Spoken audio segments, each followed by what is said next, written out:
पे MQM Bahadurabad office आए हैं और आमिर भाई से हमारी मुलाकात हुई है, उनके साथ उनकी बाकी तमाम वफ़द से भी इनकी मुलाकात हुई है। और देखें मकसद जो है वो आने का सिर्फ एक मकसद है और वो मकसद है कि शहर कराची की बेहतरी के लिए क्या किया जा सकता है। शहर कराची की बेहतरी के लिए जितनी सियासी जमातें हैं शहर भर की ख़ास तौर पे, और इसके साथ साथ वो तमाम ऐसे अफराद, ऐसी कम्युनिटीज़, ऐसी NGOs, ऐसी एसोसिएशंस जिनसे हम रब्ता करके कराची को कराची के हकूक़ दिला सकते हैं, उसके लिए आज हम यहाँ पर आए हैं। और पाकिस्तान पीपल्स पार्टी का जो काला कानून जो उन्होंने सिंध असम्बली के अंदर उजलत के अंदर जमहूरियत का कत्ल किया था, बेसिकली उसको हम एक्सपोज करने निकले हैं। अब उन्होंने तो ये होता था कि तमाम सियासी जमातें साथ बैठती थी और एहतजाज होते थे, वो एहतजाज सिंध असम्बली की हद तक ख़त्म हो जाते थे। लेकिन अब हम ये पाकिस्तान पीपल्स पार्टी को पैगाम देना चाहते हैं कि अब हम पूरे कराची की जितनी भी आवाम हैं उनको हम सड़कों पे लेकर आएंगे, आपके ख़िलाफ़, आपके इस काले कानून के ख़िलाफ़ लेकर आएंगे। सिंध असम्बली के अंदर इस सूबे के वज़ीर आला जब खड़े होते थे तो कहते थे कि जब हम कराची के लिए नहीं बल्कि सूबे भर के लिए हम जो बल्दियाती बिल लेकर आएंगे, जो उसका अमेंडमेंट करेंगे, वो बाइख्तियार जो है कानून होगा। लेकिन जब वो कानून आया है तो हम उसको ये देखते हैं कि वो बाइख्तियार तो जो है वो कानून बिल्कुल भी नहीं, वो बेइख्तियार कानून हमें नज़र आता है। बहुत सारे इशूज़ हैं इसके अंदर, और उसमें जो सबसे बड़ी चीज़ है, जो पहली चीज़ हम देखते हैं जिसकी शुरुआत उन्होंने की है, वो शुरुआत इस चीज़ से की है कि जो इलेक्शंस होंगे वो सीक्रेट बैलेट के थ्रू होंगे। हमारे वज़ीर आज़म इमरान ख़ान, आपने देखा कि उन्होंने एक बहुत बड़ी कैंपेन चलाई और बहुत कोशिशें की कि सेनेट का जब इलेक्शंस थे तो वो शो ऑफ हैंड्स के ज़रिए हो जाए। लेकिन ये जितनी PDM की जमातें थी, जिसमें ज़ाहिर है कि पीपल्स पार्टी भी इंक्लूडेड थी, उनकी ये ख्वाहिश बिल्कुल भी नहीं थी। और वही चीज़ इन्होंने ये साबित करी सीक्रेट बैलेट के थ्रू सिंध असम्बली के अंदर भी, जिसमें ये चीज़ वाज़ेह हो गई है कि इन्होंने पैसा लगाना है, लूटा हुआ माल लगाना है, और जो तखमीना हमने अंदाज़न लगाया है वो कोई 70 से 75 करोड़ रुपए ये ख़र्च करके ख्वाहिश रखते हैं मेयर को लाने की। उसके साथ साथ इन्होंने जो दूसरा काम करा है वो ये करा है कि जो मेयर के इख्तियारात थे वो बढ़ाने से और ज़्यादा इन्होंने कम कर दिए हैं। जो हमारे फॉर्मर मेयर थे वसीम अख्तर साहब, हमने देखा कि 4 साल का उनका अरसा जो है इस बात में गुजरा और बार बार वो कहते रहे कि ना मुझे इन्होंने इख्तियारात दिए, ना इन्होंने वसाइल दिए। और उसकी बेसिस पे सिंध असम्बली के अंदर ये बातें बार बार कही गई कि हम अमेंडमेंट्स लेकर आएंगे और हम मेयर को जो है बाख्तियार करेंगे। लेकिन हैरत की बात है कि अगर इनके पास खुद ऐसे लोग मौजूद नहीं थे, ऐसे कॉम्पिटेंट लोग नहीं थे, तो कम से कम वो कहते हैं कि दुनिया के अंदर एक मिसाल है कि आप एक कॉपी कर सकते हैं किसी को, दूसरी की बनाई हुई चीज़ को जो है वो इम्प्लीमेंट किया जा सकता है। सो ना इनको पंजाब का बिल नज़र आया, ना इन्हें KP का बिल नज़र आया, ना इनको इस्लामाबाद का बिल नज़र आया। अच्छा, इनको ये नज़र आता है कि दुनिया में दिल्ली में रहने वाली लोग जो हैं वो भी शायद पागल हैं, ढाका वाले भी शायद उनका भी दिमाग ख़राब है, लंदन का जो बिल है वो भी इनको ठीक नहीं लगता है, इस्तांबुल वाले भी पागल हैं। सो दुनिया में जितने भी ऐसे शहर हैं जो इंटरनेशनल सिटीज़ हैं, उनमें से किसी को इन्होंने सही नहीं समझा एक ऐसा बिल लेकर आए कि जिसकी मिसाल आपको पूरी दुनिया में कहीं भी नहीं मिलेगी। ये जो मेयर आने लगा है, अगर खुदा ना खास्ता ये बिल आगे मंजूर तो उन्होंने कर लिया और इसके अंदर ये तब्दीली नहीं करते, तो ये मेयर ना तो फाइनेंशली एम्पावर्ड होगा, ना तो कोई पॉलिटिकली एम्पावर्ड होगा। इस मेयर के पास ट्रांसपोर्ट का निज़ाम नहीं होगा, इस मेयर के पास पुलिसिंग का निज़ाम नहीं होगा, इस मेयर के पास गली मोहल्ले के जो छोटे स्कूल्स हैं वो नहीं होंगे, इस मेयर के पास BHU का निज़ाम नहीं होगा, इस मेयर को ये भी नहीं मालूम है कि ये पानी पीने का निज़ाम देंगे, सफाई सुथराई का निज़ाम देंगे। मेरी समझ से बाहर है कि करने क्या जा रहे हैं। बिल्डिंग्स बन रही हैं, बिल्डिंग कंट्रोल की जो अथॉरिटी है वो इस मेयर के पास नहीं होगी। सो हमें हमारी समझ से बाहर है बात कि ये इलेक्शंस करवा क्यों रहे हैं, इनकी नीयतें क्या हैं। क्या मकसद सिर्फ वही पैसा बनाना है, लूट मार करनी है? तो लूट मार तो आप ऐसे भी कर रहे हैं, आप लगे हुए सुबह शाम दिन रात आपका धंधा चल रहा है। ऑडिटर जनरल ऑफ पाकिस्तान कहता है कि जो ज़कात का डिपार्टमेंट है उसके अंदर भी आपकी अरबों रुपए की पिछले 12-13 साल में बेज़ाब्ती हैं। सो लिहाजा हमने ये फ़ैसला किया है कि हम कराची की हर सियासी जमात के पास जाएंगे। MQM हमारी इत्तेहादी है। आज हम आमिर भाई के पास आए हैं, इनकी टीम के पास आए हैं, और 12 तारीख़ को पाकिस्तान तहरीक इंसाफ जो है हमने एक all parties conference, in fact all stakeholders press हमने एक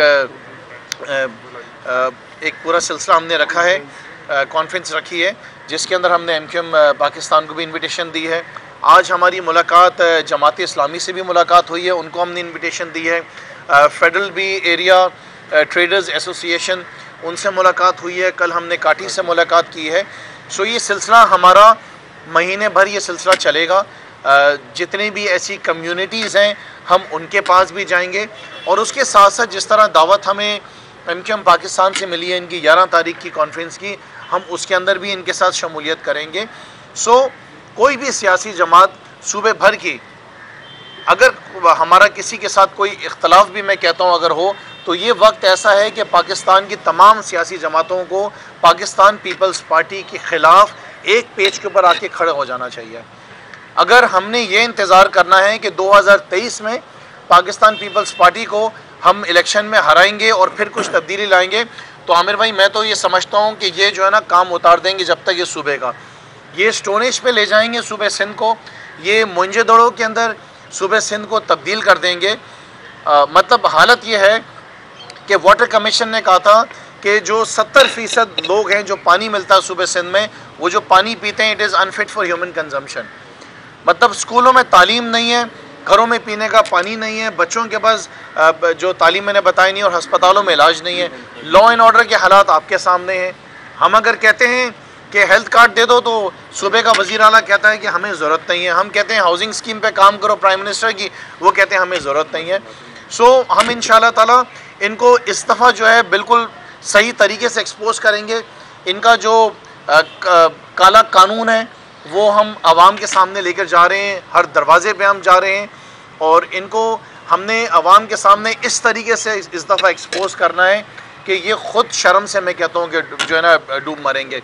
मैं आखिर में एक बात और ज़रूर कहूँगा कि बिल्कुल तमाम सियासी जमातें जो हैं वो अपने एहतजाज भी कर रही हैं।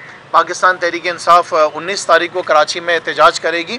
मैं तो यहाँ तक इस बात का ख्वाहिशमंद हूँ, आज मैंने आमिर भाई से भी इस बात का जिक्र किया है कि तमाम कराची की सियासी जमातों को कोई एक दिन ऐसा भी फ़िक्स कर लेना चाहिए जिसमें इस हुकूमत के ख़िलाफ़, सिंध हुकूमत के साथ के ख़िलाफ़ हम इज्तिमाई जो है एक एहतजाज करें, और एक फ़्लैग हो वो पाकिस्तान का फ़्लैग हो, पाकिस्तान के झंडे तले जो है ना हमने वो एहतजाज करना चाहिए और इनके ख़िलाफ़ खड़ा होना चाहिए। वंस अगेन आप सबका बहुत बहुत शुक्रिया, आपने हमें टाइम दिया अपना, मीडिया का भी शुक्रिया। और मैं आखिर में एक बात और आखिरी कहना चाहूँगा कि मीडिया की बहुत बड़ी ज़िम्मेदारी है। असल रोल जो है वो तमाम मीडिया हाउसेस का है, उनके पास भी हम जा रहे हैं कि आपने अपने चैनल्स के थ्रू आवाम को बताना है कि पाकिस्तान पीपल्स पार्टी एक दफ़ा वापस जो है वो सूबे सिंध के साथ, सूबे सिंध के शहर जितने भी हैं, कराची या लड़काना जहाँ से बिलावल जीत कर आए, जहाँ से जरदारी नवाब शाह से जीत कर आए, या जहाँ से मुराद अली शाह जीत कर आए, सूबे सिंध के हर शहर को बर्बाद करने के लिए, उसका बेड़ा गर्क करने के लिए फिर एक दफ़ा तैयार है। शुक्रिया। बिस्मिल्लाहिर्रहमानिर्रहीम। जैसा कि खुर्रम भाई ने आपके सामने गोशगुजार किया कि 12 तारीख़ को एक ऑल पार्टीज़ कॉन्फ्रेंस ये रख रहे हैं, और उसका दावतनामा लेकर खुर्रम भाई और इनकी पूरी टीम यहाँ पर आई थी, तो हमने वो दावतनामा रिसीव भी करा है और यकीन दहानी भी कराई है कि इंशाअल्लाह इनकी ऑल पार्टीज़ कॉन्फ्रेंस में हम शिरकत भी करेंगे। और 11 तारीख़ को MQM ने भी एक ऑल पार्टीज़ कॉन्फ्रेंस रखी है, और उसमें भी इंशाअल्लाह हमारे PTI के दोस्त आएंगे। लेकिन ये वक्त एक ऐसा वक्त है कि इसमें तमाम कराची के स्टेक होल्डर्स, तमाम पार्टीज़ को, सबको एक ज़बान होकर सिंध के शहरी इलाकों के साथ जो कुछ भी होता रहा है उसके ऊपर एक आवाज़ उठानी पड़ेगी। पीपल्स पार्टी जो वफाक में तो ये चाहती है कि उससे हर बिल के ऊपर मशावरत की जाए, उससे गुफ्तगू की जाए, और उस गुफ्तगू के बाद जो है असम्बली के अंदर कोई भी बिल पेश किया जाए, पास किया जाए।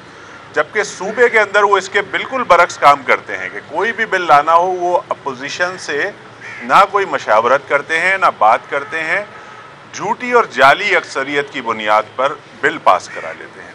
अभी भी इन्होंने यही किया कि जब ये लोकल बॉडीज़ के हवाले से इन्होंने जब बिल असम्बली के अंदर पेश किया तो तमाम रूल्स ऑफ बिजनेस को इन्होंने मुअत्तल किया और किसी को बात भी नहीं करने दी। और अपनी मनमानी करके इस बिल को पास करा दिया।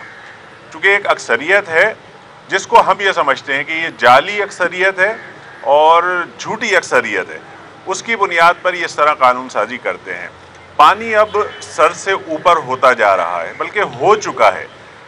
तमाम पार्टीज़ अब इसके ऊपर आवाज़ उठा रही हैं, MQM भी इसके ऊपर खुलकर आवाज़ उठा रही है और हम अब इस नतीजे पर पहुंच चुके हैं कि इनके सामने अगर दीवार नहीं खड़ी की गई, बंद नहीं बांधा, तो जैसा कि खुर्रम भाई ने कहा कि ये पूरे अंदरूने सिंध को तो ये मोहनजोदड़ो बना चुके हैं, यानी बिल्कुल आसार कदीमा का नमूना पेश करता है। अंदरूने सिंध के किसी भी इलाके में चले जाएं तो ये अब चाहते हैं कि सिंध के शहरी इलाके जो रहे सहे थोड़े से इलाके हैं उनको भी ये मोहनजोदड़ो बनाकर दम लें।